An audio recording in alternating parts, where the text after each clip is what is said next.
सज्जनों, ऐसे पुण्य धामों पे बैठने का मौका और इस प्रकार का सत्संग जो है कब प्राप्त होता है, तो इस विषय में वेद व्यास जी ने भागवत में लिखा कि भाग्योदयन बहुजन्म समर्जितेन सत्संगमं च लभते पुरुषो यदा वे अज्ञान हेतु कृत मोह मदांधकारम न संविदाहि तदोदयते विवेका। भाग्योदयन बहु, एक ही जन्म का नहीं बा, जब जन्म जन्मांतरों का भाग्यों का पुण्यों का उदय होता है तभी तो इस प्रकार का सत्संग और इस प्रकार के पुण्य धामों का दर्शन होता है। ये कोई साधारण स्थान नहीं है सज्जनों, ये कोई आज की तरह पिकनिक आदि का स्थान नहीं है जैसे आज हो रखा है कि ऊंचे ऊंचे स्थानों पे बैठे, कंधे पे हाथ रखा और फोटो खींचा और घर की ओर चल पड़े। नहीं सज्जनों, ये कैसे, यहां तो ऊंचे ऊंचे स्थानों पे बैठ करके ओम नमो भगवते वासुदेव का जाप किया जाता था, गायत्री का जाप किया जाता था, परंतु आज कहां देखने को मिल रहा है। ये कैसा पुण्य धाम है। इस धाम के विषय में वेद व्यास जी ने स्कंद पुराण में लिखा कि बहूनि संत तीर्थानि दिवि भूमो रसासुचो बद्री सदृश तीर्थ न भूतो न भविष्यति। इस रसमय भू क्षेत्र पे अनेक प्रकार के पुण्य धाम, परंतु जैसा पुण्य धाम ये बद्रिकाश्रम है ना, इस प्रकार का पुण्य धाम न हुआ न होगा। जगन्नाथ रामेश्वर द्वारिका ये धाम नहीं है क्या? वेद व्यास जी ने ऐसा शब्द क्यों लिखा कि बद्री सदृश तीर्थ न भूतो न भविष्यति, कि जैसा पुण्य धाम ये बद्रिकाश्रम है इस प्रकार का पुण्य धाम न हुआ न होगा। क्योंकि सज्जनों, भगवान वेद मंत्रों के अधीन है, उन वेद मंत्रों का उत्पत्ति और इस प्रकार के 18 पुराणों का लेखन श्री वेद व्यास जी ने इसी बद्रिकाश्रम की और इसी पुण्य धाम की उनकी रचना की, जिस पुण्य धाम पे आप लोग बैठे हुए हैं। वेद व्यास जी ने तो सबसे पहले वेदा त्रिविधा, वेद एक ही था, आपने उसके और 3 भाग किए, तो वेद को कुल 4 भागों में बांटने के कारण आपका नाम पड़ा वेद। और आप जन्म होते ही विशाल हो गए थे, बड़े हो गए थे, इसलिए आपका नाम पड़ा व्यास। काला स्वरूप होने के कारण आपका नाम पड़ा कृष्ण। और बेतवा और जमुना के द्वीप में कालपी पड़ती है कानपुर और झांसी के बीच, तो द्वीप में जन्म होने के कारण आपका नाम पड़ा द्वैपायन। तो आपका पूरा नाम श्री कृष्ण द्वैपायन वेद व्यास। वेद को तो आपने तो 4 भागों में तो बांट डाला, और भागवत में लिखा कि स्त्री सुत दुज बंधु नाम त्रयी नो सुति गोचरा। किसी किसी के लिए वेद पढ़ने का अधिकार नहीं है, तो जिनको वेद पढ़ने का अधिकार, उनका कल्याण कैसे होगा फिर?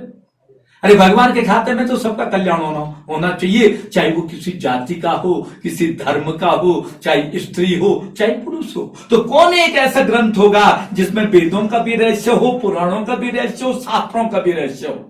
तो ब्रह्मा जी ने कहा कि वेद व्यास, भाई ऐसा ग्रंथ हो तो केवल महाभारत है जिसमें सब कुछ है। वेद व्यास जी ने कहा कि महाभारत में तो 1 लाख श्लोक है, कलयुग आने वाला है, इतने जल्दी कौन लिखेगा? तो ब्रह्मा जी ने कहा कि आप गणेश जी का हवन कीजिए, गणेश जी की स्तुति कीजिए ना। तब वेद व्यास जी ने गणेश जी का हवन किया कि तद संस्मारे हे रंभ व्यासो सत्यवती सुधव इसमें न मात्रो गणेशानु भक्ति चिंतित पूरक। गणेश जी आए तो गणेश जी ने कहा कि अहम ऋतुस्मि, मैं स्वीकार करता हूं, परंतु एक शर्त पे।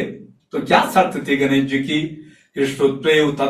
गणेशो यदि मे लेखनी क्षणम लिखते नावतृष्टे तो तदाश्याम लेखको हम। ये लिखते वक्त मेरे लेखनी रुकनी नहीं चाहिए वेद व्यास, भाई इस शर्त पे लिखना तो मैं लिखूंगा। तो वेद व्यास जी ने कहा कि मेरी भी शर्त रहेगी ना। अरे यस्मिन श्लोके अहम वक्तव्यम तो अन्य व्याख्या भी लिखा, मैं भी जिस श्लोक को कहूंगा आप भी सोच और समझ के लिखना। तो यहां से वेद व्यास जी महाभारत बोले और नीचे गणेश गुफा में गणेश जी लिखे। इनके लिए दूर नहीं होता सज्जनों, ये विष्णु के अवतारी है। व्यासाय विष्णु रूपाय व्यास रूपाय विष्णवे नमो वे ब्रह्म निधये वासिष्ठाय नमो नमः। विष्णु के लिए कहां दूर होता है? ये तो विष्णु के अवतारी हैं, तो विष्णु के लिए कहां दूर होता है? विष्णु तो सिया राम मया सब जग जानी कराऊं प्रणाम जोरी जुग पानी। ये तो स्थूल भी है और विराट भी है। तो ये तो सूक्ष्म रूप धरि सी यही दिखावा, विकट रूप धरि लंक जलावा, इनके लिए कहां दूर होता है। ये तो सहर्षसी दिखा पुरुष सहस्राक्ष सहस्त्रपाद, इनके लिए कहां दूर होता है। परंतु सज्जनों, पूरा सरस्वती तीरे व्यास सत्यवती सुतः, सत्यवती सुतः। आपकी माता श्री का नाम था मत्स्यगंधा, इसके बाद नाम पड़ा योजनगंधा, और जब आपका जन्म हुआ तब नाम पड़ा सत्यवती। तो सत्यवती के गर्भ से आपका जन्म उस समय हुआ जिस समय सत्यवती कुंवारी थी। उस समय वेदव्यास जी का जन्म हो गया था। कौन लालन पालन करे, कौन भोजन की व्यवस्था करे, कौन दूध की व्यवस्था करे, इसलिए तो वेदव्यास जी जन्म होते ही विशाल हो गए, इसीलिए तो आपका नाम पड़ा व्यास। इसके बाद आपकी मां की शादी किनसे हुई? राजा शांतनु से। शांतनु की पत्नी का नाम था गंगा, तो गंगा ने राजा शांतनु को छोड़ दिया था, तब आपकी मां की शादी राजा शांतनु से हुई। तो पूरा सरस्वती तीरे व्यास सत्यवती सुता, सत्यवती के नंदन कृष्ण द्वैपायन सिरे पे व्यास जब सरस्वती के किनारे पे जाके बैठे हुए थे तब तक नारद जी का आगमन हुआ। उत्तम दृष्ट्वा परम प्रीति व्यास सत्यवती सुता कृत्वा अर्घमासनम दत्वा प्रपक्षम कुशलम मुनि। तम दृष्ट्वा वेदव्यास जी ने जब नारद जी को देखा, सबसे पहले आसन दिया, अर्घ्य से उनके पादों का प्रक्षालन किया, गंध अक्षत से उनकी पंचोपचार पूजा की, अंत में उनकी कुशलता को पूछा। सज्जनों, ये हमारा हिंदू धर्म संस्कार है। कोई घर में अतिथि आ जाए पहली ऐसी सेवा होती थी। वेदव्यास जी ने कहा कि नारद, मैंने तो सारे ग्रंथों का लेखन किया, तब भी चित्त जो शांति नहीं हो रहा है। सोच लीजिए, विचार कीजिए थोड़ा सा। अरे जिसने ब्रह्म सूत्र की रचना कर ली, इतिहास पुराण की रचना कर ली, वेदों का विभाजन कर लिया, अरे महाभारत जैसे महान ग्रंथ की रचना कर ली, 17 पुराणों की रचना कर ली, और तब भी आत्मसंतुष्टि नहीं मिली। वाह मेरे वेदव्यास, धन्य हो ऐसे महापुरुषों के लिए। इतने ग्रंथों की रचना करने के बावजूद भी आत्मसंतुष्टि नहीं मिली। वेदव्यास जी ने कहा कि नारद, मैंने तो सब कुछ कर दिया है, तब भी चित्त जो शांति नहीं हो रहा है। तो नारद जी ने कहा, आपने तो सब कुछ कर दिया, पर जब तक आपने पीवत भागवतम रसमालयम मोहरे रसिका भुवे बाबू का, जब तक आपने भक्तों को भागवत रूपी रस का पान नहीं दिया, जब तक आपने श्री कृष्ण के गुणानुवादों का वर्णन नहीं किया वेदव्यास, जब तक आपने सदगति मुक्ति का मार्ग नहीं बताया, तब तक आपका जो चित्त जो शांति नहीं होगा। तो अंत में वेदव्यास जी ने नारायणं नमस्कृत्य नरं चैव नरोत्तमं देवीं सरस्वतीं व्यासं ततो जयमुदीरये। नारायण भगवान को प्रणाम किया, मां सरस्वती की वंदना की, और जिस पुण्य धाम पे आप लोग बैठे हुए हैं, इसी पुण्य धाम पे बैठ करके महाभारत के बाद 18वां पुराण श्रीमद् भागवत महापुराण की रचना की थी। वेदव्यास जी का प्राचीन स्वरूप, इससे पुरानी मूर्ति, ये नई मूर्ति 1996 में चेन्नई के अर्जुन दास आहूजा जी ने इस गुफा का जीर्णोद्धार और इस विशाल मूर्ति की स्थापना की। कहां रह गया मद्रास, कहां रह गया माणा। भगवान विष्णु व्यासाय विष्णु रूपाय, वेदों को रचने के लिए, पुराणों को लिखने के लिए विष्णु का अवतार, व्यास का अवतार हुआ। शुक मुनि जो 12 साल तक मां के गर्भ में रह गए, 12 साल तक, कहा कि जब तक मुझे गर्भ में श्री कृष्ण के दर्शन नहीं होंगे तब तक मैं जन्म नहीं लूंगा। जन्म लूंगा माया मुझे घेर लेगी, मैं माया के चक्र में नहीं पड़ना चाहता हूं। और कैसे वो आनंद कंद वृंदावन बिहारी, जो भक्त की मनोकामनाओं को परिपूर्ण करने के लिए मां के गर्भ में भी दर्शन दे देते हैं। 12वें साल में श्री कृष्ण के दर्शन हुए और जन्म लिया, और बिना नामकरण संस्कार किए हुए घर बार को छोड़ करके जंगल की ओर चल पड़े। पुत्रेति तन्मयतया तरबो विनेदु तम सर्वभूतिर्दियं मुनिमानतोस्मि। ऐसे व्यक्ति महापुरुष सुखदेव जी और ये वल्लभाचार्य जी, ये 1545 में यहाँ पे आए थे, 500 वर्ष पहले। गौर से विचार कीजिए सज्जनों, अरे 500 वर्ष पहले कोई एम्बेसडर नहीं थी, कोई सोमो टाटा नहीं थी, कोई एरो का चिन्ह नहीं था, कोई पुल नहीं थे, कैसे आए होंगे? और वो भी छत्तीसगढ़ चंपारण्य से, और 11 वर्ष की अवस्था पे एक ही सूत्र को लेके आए कि वेदव्यास जी का पुण्य धाम कहां पे होगा कि ब्रह्म नद्यां सरस्वत्यां आश्रमं पश्चिमी तटे सम्या प्रासुति प्रोक्त ऋषीणां सत्रवर्धन तस्मिन् स्वाश्रमे व्यासो बदरी सन्नमण्डिते आसीनो उपविश्य प्रणिदद्यो मनः स्वयं। अरे जहां पे ज्ञान को देने वाली मां सरस्वती हो, सम्यक तीर्थ हो। सम्यक तीर्थ कहते भागवत में अलकनंदा सरस्वती के संगम को। और बद्री संड मंडिते, बद्री कहते हैं पेड़ के लिए, संड कहते हैं झाड़ी के लिए। जहां पे पेड़ की झाड़ियां हो, सोच लीजिए वहां पे वेद व्यास जी का पुण्य धाम होगा। छत्तीसगढ़ चंपारण्य से 11 वर्ष के बालक इस सूत्र को ढूंढते ढूंढते यहां तक आए। और वल्लभाचार्य जी जब यहां पे आए तो साक्षात वेद व्यास के दर्शन हुए, क्योंकि अश्वत्थामा बलर्व्यासो हनुमान च विभीषण कृपात परशुराम सप्ते ते चिरजीविनो, ये आज भी अजर अमर है? तो हिंदू धर्म के जितने भी ग्रंथ वेद पुराण हैं, सबकी रचना वेद व्यास जी ने इसी पुण्य धाम पे की। इसीलिए तो वेद व्यास जी ने कहा कि बद्री सदृश से तीर्थ न भूतो न भविष्यति, कि जैसा पुण्य धाम ये बद्री का आश्रम है, इस प्रकार का पुण्य धाम न हुआ न होगा। बोल श्री वेद व्यास भगवान की जय। हरिओम। जा रहे थे तो सरस्वती को पार करने के लिए रास्ता नहीं मिला। उस नदी को पार करने के लिए भीम जी ने एक शिला रखी, जिसको भीम पुल के नाम से पुकारते हैं। परंतु प्रश्न उठता है, अरे भीम जी पे तो 60,000 हाथियों का बल था, तो क्या वो पंच पांडवों को एक एक उठा करके पार नहीं कर सकते थे क्या?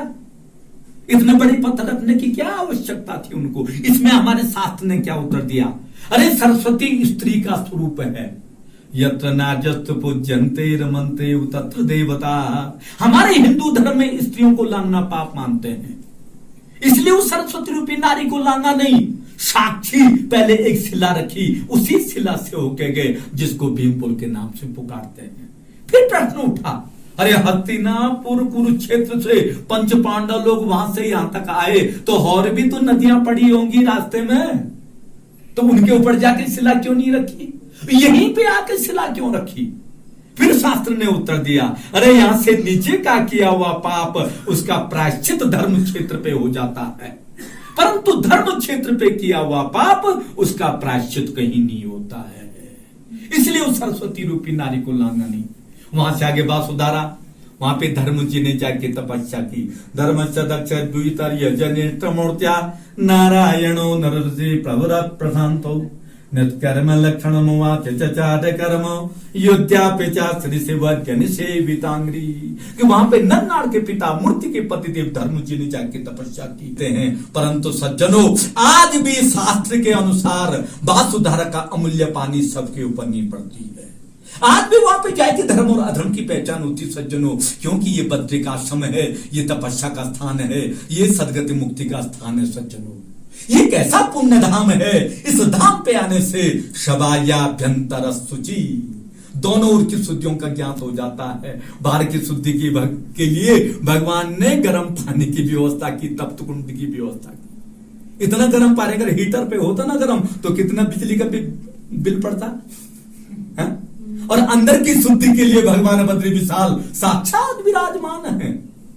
मंदिर के अंदर जाके काम क्रोध मद मान न मोहा, लोभ न क्षोभ न राग न द्रोहा, अर्जुन के कपट दंभ नहीं माया, तिनके हृदय बसहु रघुराया। तो अंदर की शुद्धि मंदिर पे, बाहर की शुद्धि कुंड पे, ऐसा दूसरा धाम कहां मिलेगा? परंतु सज्जनों, इन धामों का दर्शन कब होता है? मैंने आपसे अभी क्या कहा कि भाग्योदयन बहुजन्म समर्जितेनो सत्संगमं च लभते पुरुषो यदा वे अज्ञान हेतु कृत मोहमदान्धकारं न संविदाहि तदोदयते विवेक।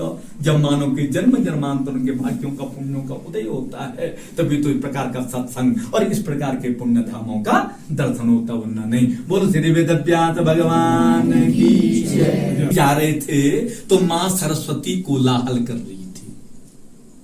क्यों क्यों?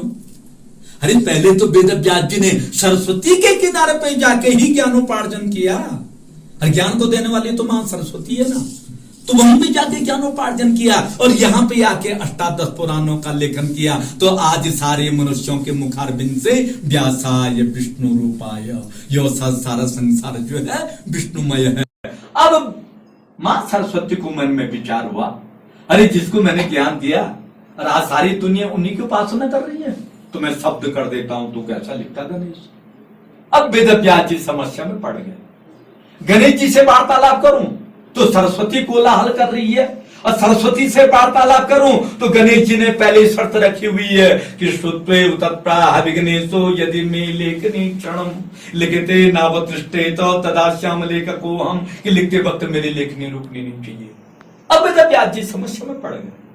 परंतु सज्जनों, वो तो विष्णु के अवतारी तो थे ही। उन्होंने बीच में गूढ़ श्लोक डाल लिए, कठिन श्लोक डाल लिए, एक ही श्लोक के कई अर्थ निकलते हों, इस प्रकार से गूढ़ श्लोक डाल लिया तो गणेश जी को सोचने में काफी समय व्यतीत हो जाता है। तब तक श्री वेद व्यास जी मैया सरस्वती से वार्तालाप परिपूर्ण कर लेते हैं। इसके बावजूद भी मान सरस्वती नहीं मानी, तो अब वेद व्यास जी ने कहा कि शास्त्र का नियम लागू किया जाए, सते सात्यम समाचार।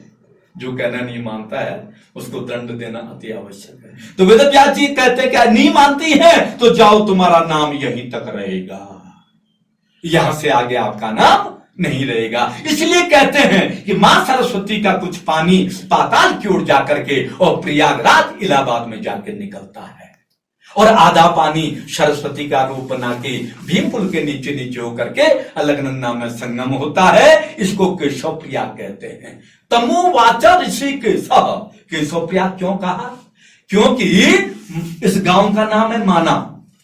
इक्ष्वाकु वंश के राजा, भोजवंशीय राजा मानधाता के नाम के कोई राजा थे। राम के वंशज इक्ष्वाकु वंश के राजा मानधाता नाम के कोई राजा थे, तो उन्होंने इस गांव में आके तपस्या की, इसलिए इस गांव का नाम क्या पड़ा? मनभद्रपुरी, जिसको आज शॉर्टकट में माना कह देते हैं। अब तो सारा काम शॉर्टकट, केवल जयमाला 3 घंटे की और बाकी शादी शॉर्टकट। तो जिसको आज शॉर्टकट में माना बोलते हैं, तो जो माना गांव का इष्ट घंटाकरण, बद्री विशाल का क्षेत्रपाल घंटाकरण, तो कृष्ण भगवान जी ने इस प्रयाग में से बैठ करके घंटाकरण को अच्छे उपदेश दिए थे। क्षेत्रपाल घंटाकरण, तुम देवभूमि विष्णु अवतारी भूमि में हो, इसलिए कुछ कुछ चीजें आप छोड़ दीजिए। तो घंटाकरण नहीं माना, तो घंटाकरण नहीं माना, तो जो नरनारायण की मां मूर्ति है उसने कहा कि घंटाकरण, अगर तुम कृष्ण की बातों को नहीं मानते हैं तो मैं तुम्हारा मुंह कभी न देखूं। तो माता मूर्ति का मुंह उधर और घंटाकरण का मुंह इधर। जी हाँ, बोलो श्री क्षेत्रपाल घंटाकरण महावीर की जय। आगे अलकापुरी, जहां का वर्णन कालिदास ने मेघदूत में किया। यक्षों की नगरी, कुबे की राजधानी अलकापुरी। वहां से आगे लक्ष्मीवन, जहां पे द्रौपदी का बर्फ में जाके गलना हुआ। वहां से आगे सौधारा, जहां पे नकुल सहदेव का बर्फ में जाके गलना हुआ। वहां से आगे चक्रतीर्थ, जहां पे अर्जुन का बर्फ में जाके गलना हुआ। वहां से आगे सतोपंथ, जहां